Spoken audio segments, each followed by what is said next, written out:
With a good amount of quarterbacks on the move this offseason, teams are looking to find the next guy for their franchise. With players like Sam Darnold and Baker Mayfield reviving their careers after joining the right team, other teams are going to take chances on players that could perform well for their team and turn their franchise around. These are the 3 quarterbacks that I think could turn their careers around in this upcoming season. If you have anyone else in mind, let me know in the comment section below. The first quarterback that comes to mind is Kyler Murray. Kyler is coming off of a season where he played only 5 games where he went 2-3 as a starter. He unfortunately suffered a right foot injury that left him out for the rest of the season, and the team went 1-11 without him, ending the season 3-14 with questions on if Kyler was going to be their quarterback moving forward. The team decided to release Kyler Murray, leaving behind $47.5 million in dead cap. On March 12th, Kyler signed with the Minnesota Vikings on a 1-year vet minimum, joining a team ready to contend. The Vikings had a top 10 defense last season, but with the offensive struggles with J.J. McCarthy starting and dealing with injuries himself, the Vikings went 9-8 and missed the playoffs with a very talented team. Kyler is coming in to compete for the starting job in Minnesota.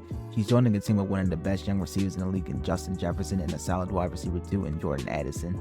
The offensive line is also very solid when healthy. If Kyler wins the starting job, I feel like he'll perform under Kevin O'Connell's system and would add another dynamic to his offense with his running ability. Kevin O'Connell was able to revive Sam Darnold's career with his time in Minnesota. I don't see a reason why he wouldn't do the same with Kyler. Another quarterback I think will turn their career around is Malik Willis.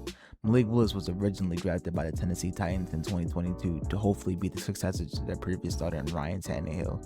And they're going 1-2 and 3 starts with lackluster stats and more to be desired after his rookie season. The team drafted Will Levis in the 2nd round. Willis was now the 3rd-string quarterback for his sophomore campaign. In the offseason, the Titans traded Malik Willis to the Green Bay Packers to back up Jordan Love. Malik Willis is in Green Bay for 2 seasons, learning and refining his skills while waiting for the opportunity to showcase his skills. He finally got that opportunity in 2024 when in 2 games he went 2-0 as a starter while Jordan Love was dealing with an injury. Willis racked up 324 yards and 2 touchdowns in 2 games with high efficiency. In the 2025 season, Willis put his name on the radar after an amazing performance against the Baltimore Ravens where he put up 288 passing yards and 3 total touchdowns, 1 in the air and 2 on the ground, with a passer rating of 134.6. At the end of the season, people were wondering what team would give Malik Willis a chance to start, and that team would be the Miami Dolphins, who had just released their starter Tua Tagovailoa. Willis signed a 3-year, $67.5 million deal with $45 million guaranteed to be the team's new starting quarterback. Malik Willis is joining a team that is not in a good position right now. They have released Tyreek Hill, who was the team's #1 receiver just a season ago, and they released Tua, so they have $99.2 million in dead cap. They still have Jalen Waddle, who can still be their wide receiver 1, but outside of him, they have players like Jalen Tolbert, who was solid on the Cowboys, and Malik Washington and Tutu Atwell.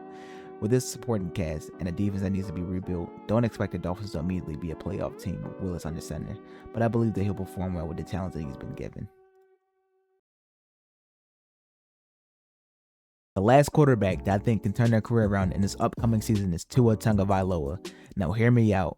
I know Tua's season last season was absolutely horrible, but I feel like we cannot let one bad season define how we see him for the rest of his career. Because stats-wise, he wasn't too bad before this season.